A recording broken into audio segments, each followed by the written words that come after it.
Is it different this time, or is it just a matter of time? Good day. My name is Keo Leballo from Takwanta Asset Managers, and I will be taking you through some of the key macroeconomic trends, as well as the implications thereof on future policy rates, as well as the performance on cash as an asset class.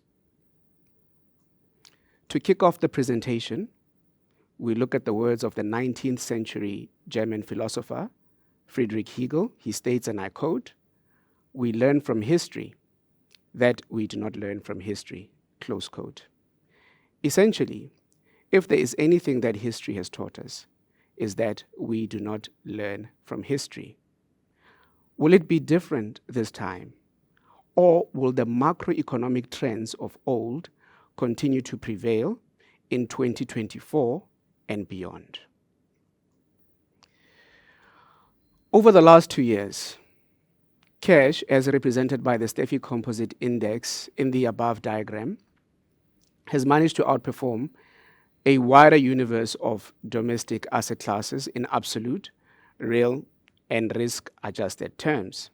The primary driver behind this performance were sharp increases in short-term interest rates, responding to a surge in CPI as well as broad-based macroeconomic activity.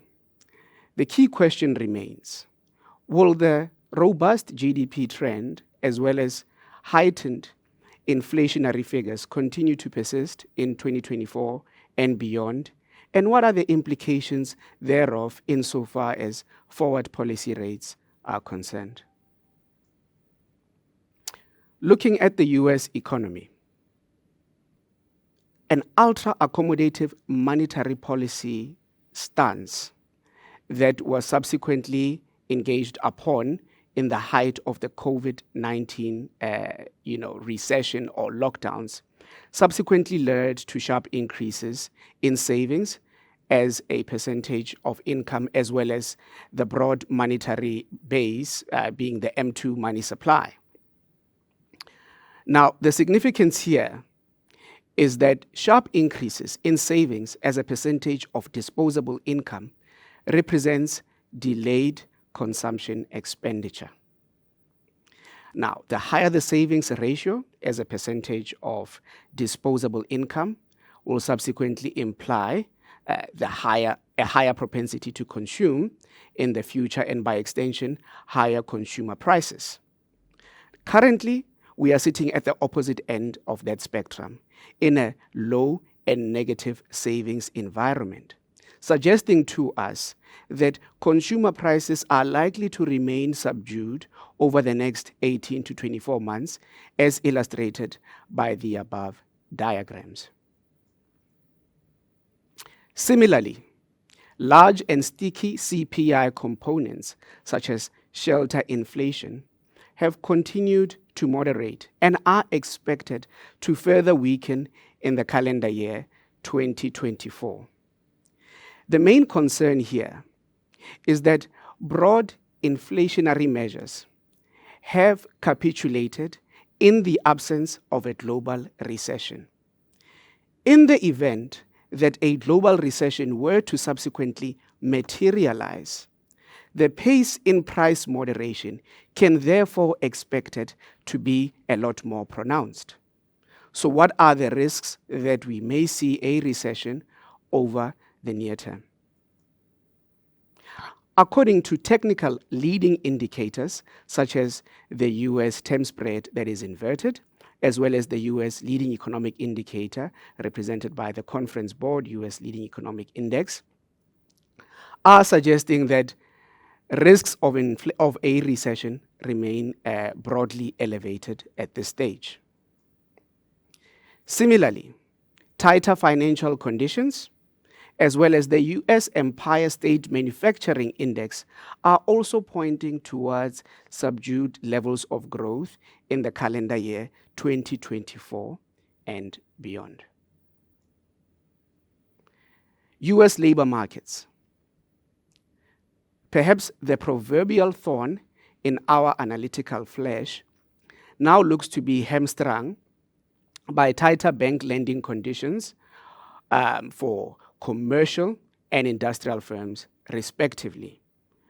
Not only that, a broad measure for aggregate demand for durable goods and services, as represented by the housing index, is also suggesting to us that unemployment rates are likely to face significant tailwinds over the nearer term.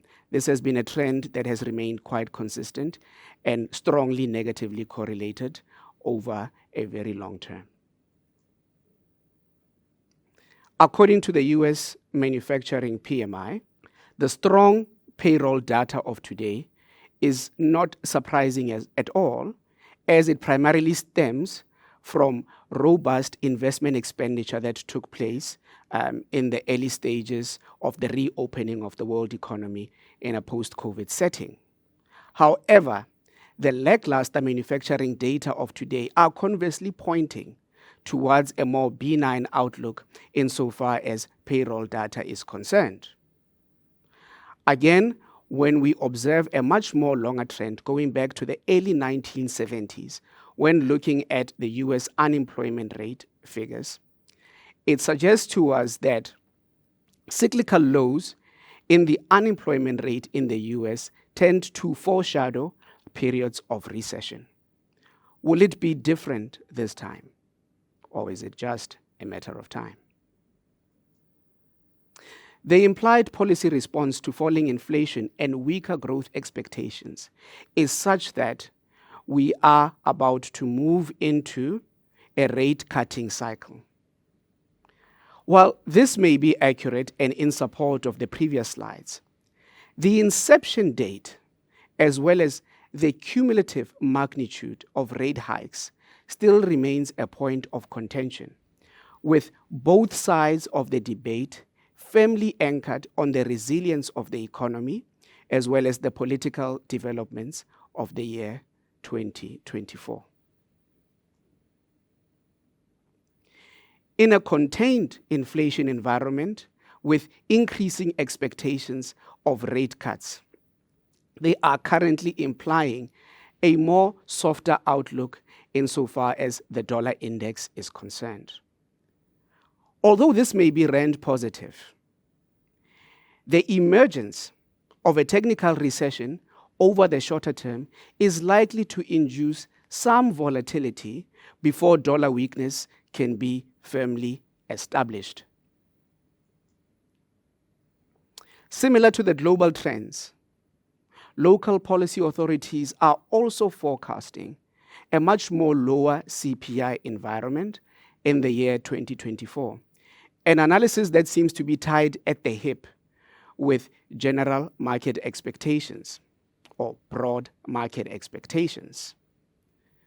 After breaching target for no more than a 12-month period, headline CPI numbers are currently anchored at around 5%, with core inflation hovering also at around 4.5% being the SARB's midpoint target. It is therefore unsurprising as well to see that the broad interest rate outlook, as implied by the FRAs, as well as what the polled expectations are indicating, is that we too are also due to engage in an interest rate cutting cycle, especially after keeping pace with the global hiking trends in the previous normalization cycle. In summary, the lessons learned from history are as follows. Restrictive monetary policy does rein in price growth through increasing the cost of money, as well as reducing the future propensity to consume. While labor statistics are currently resilient, they too lack the capacity to predict the business cycle and therefore give us an indication of the resiliency of the world economy that was and not necessarily the world economy that will be.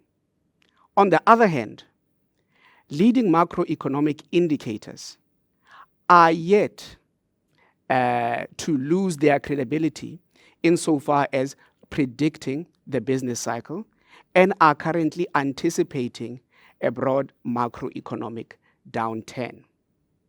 In light of the above, forward policy guidance, as suggested by global policymakers, is anticipating the inception of a rate-cutting cycle. And may we reiterate that the inception and pace of the rate-cutting cycle remains predicated on the resilience of the economy as well as the political developments globally of 2024. While policy rates are expected to decline over the shorter term, the absence of a strong earnings catalyst in a weaker macroeconomic setting, as well as the delayed JIBAR-linked reset dates, still propose a compelling case for cash as an asset class. We therefore expect our flagship NGI Core Income Fund to maintain its net superiority in both real and risk-adjusted terms over the near term. I will now hand over to my colleague, Sharika Salie, to take us through our investment philosophy, process, the fund's positioning, as well as its historical performance relative to benchmark over various measurement periods. I thank you. I'm Sharika Salie, and I'll be taking you through the Nedgroup Investments Core Income Portfolio. Today's focus is on the Nedgroup Investments Core Income Fund, which has been a cornerstone for risk-averse investors. I'll be unraveling the key characteristics, benefits, and considerations that come with this investment option. Whether you're a seasoned investor or someone just starting on the financial journey, understanding the dynamics of a conservative fixed income unit trust fund is crucial. The key characteristics of the fund are highlighted in this slide. The fund is suited to investors whose focus is on capital preservation, liquidity, and maximizing interest income.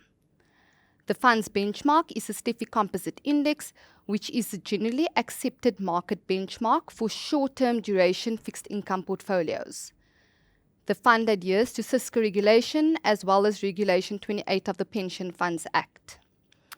The Nedgroup Investments Core Income Fund is the largest short-duration fixed income unit trust in South Africa, standing at 53 billion rand as at the end of 2023. Income is distributed monthly, and the fund offers next-day liquidity. So if you put through a withdrawal today, you'll get your money tomorrow, provided the instruction is received before 2 p.m. The fund is rated AA by Global Credit Ratings. This rating underscores the fundamentally low risk profile of the fund, affirming its commitment to sound investment practices. This risk-return plot provides a visual representation of the distinctions between the Nedgroup Investments Core Income Fund and a money market unit trust. Essentially, the Core Income Fund can be conceptualized as a variant of a money market fund, distinguished by the inclusion of longer-dated assets in the portfolio. Money market funds are suitable for investors with a very short-term investment horizon, while clients in the Nedgroup Investments Core Income Fund may have a longer investment horizon, and as a result, investors are willing to tolerate some level of risk in pursuit of the higher returns over an extended period. In this particular case, the risk comes in the form of longer tenured assets. So one could think of the Nedgroup Investments Core Income Fund as a money market fund plus term premium. The fund tends to be an attractive choice for those who prioritize capital preservation while wanting a more compelling yield than a money market fund. Here we touch on the fund's investment approach. Capital preservation is the cornerstone of everything we do, and the fund is very conservative in its investment approach. We believe we add alpha through term premium and the extraction of the liquidity risk premium.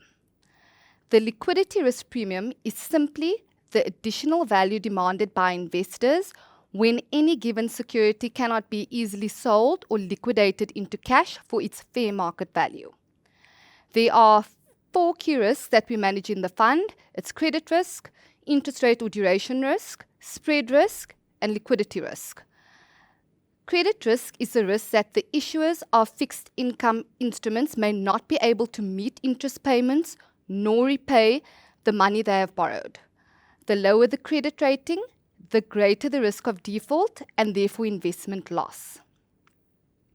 We mitigate this risk through our robust credit process as well as limiting unlisted credit in the portfolio.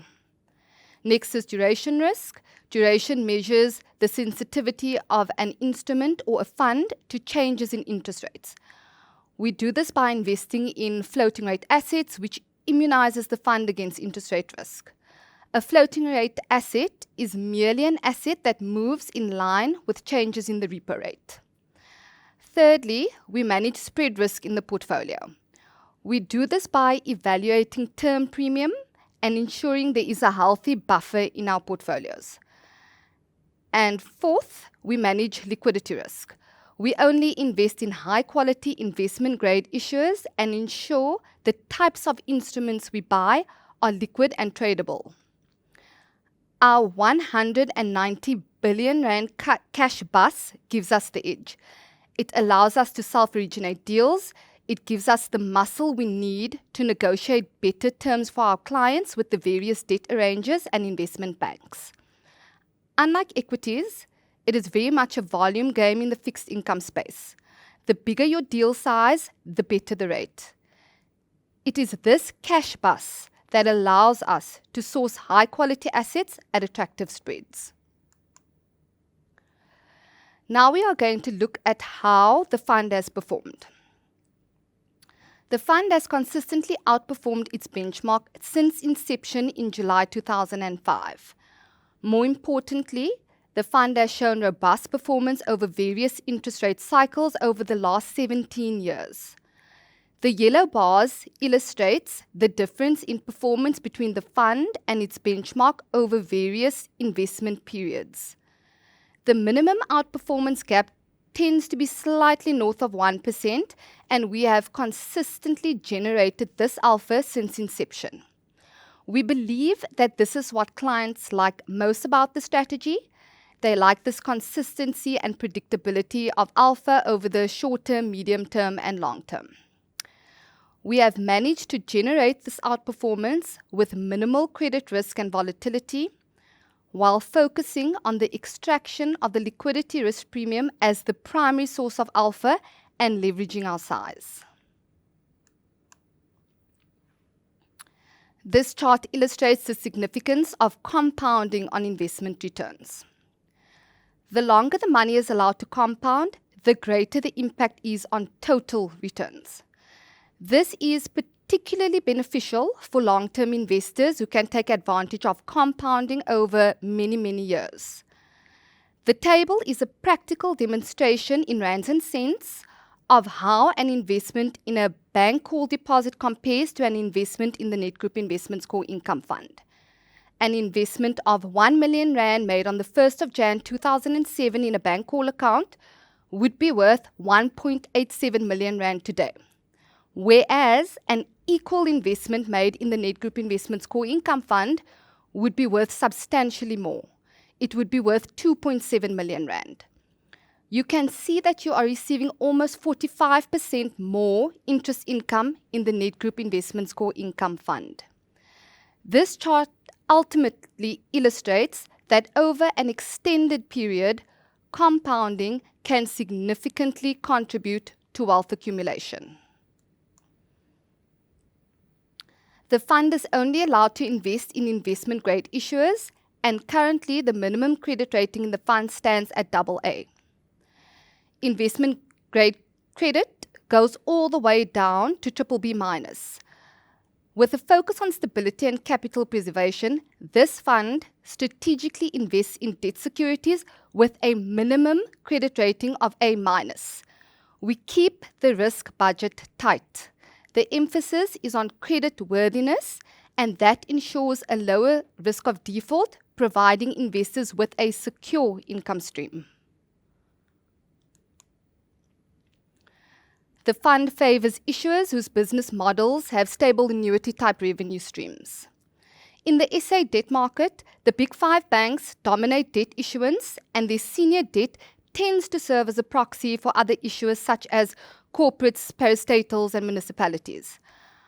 Over 75% of the fund is invested in short-duration debt instruments issued by Nedbank, Standard Bank, ABSA, FirstRand, and Investec. The remaining exposure is to SA government debt and other investment-grade issuers with a high credit quality. We found that over the past several years, the big SA banks tend to give us the most attractive risk-adjusted returns. Moreover, the fund's meticulous selection of highly liquid assets contribute to minimal credit risk, ensuring that investors can readily buy or sell their positions without significant market impact. In our view, liquidity risk is by far the biggest potential risk in times of market turmoil and panic. Investors can make hasty and irrational decisions when faced with the fear of losing money, and it has been our task to ensure that the fund is able to withstand substantial liquidity events should these occur. Besides holding higher levels of cash or near cash assets, one of the ways we do this is to ensure that the appropriate types of instruments are held within the portfolio. In this regard, we only invest in senior debt instruments. The fund does not hold any subordinated debt, which tends to create unwanted volatility and potentially capital loss. The fund instead holds a very high level of vanilla bank NCDs, which in our experience are the most liquid and tradable instruments available in the South African market. Holding these types of assets versus corporate bonds or subordinated debt gives us the advantage of being able to liquidate large volumes of assets at short notice or under stressed market conditions. The combination of high credit quality and enhanced liquidity positions this fund as an attractive option for conservative investors seeking a reliable and low-risk avenue for steady income within the fixed income landscape. This slide illustrates the maturity profile of the fund, showcasing a well-diversified investment distribution across the various tenors. Looking forward, we believe that the fund is well positioned. The fund's prudent management is reflected in its relatively low weighted term to final maturity, which serves to safeguard investors from potential spread widening. At the end of December, the weighted term to final maturity of the fund stood at 3 years and the duration at 0.1 years. You can think of a fund's modest duration as a shield against the unpredictable twists and turns of interest rates. That said, the fund has enough of a spread buffer to stave off a moderation in short-term interest rates. I hope that I have managed to illustrate that the Nedgroup Investments Core Income Fund is a resilient financial vehicle that offers stability and consistent returns. Thank you very much for listening.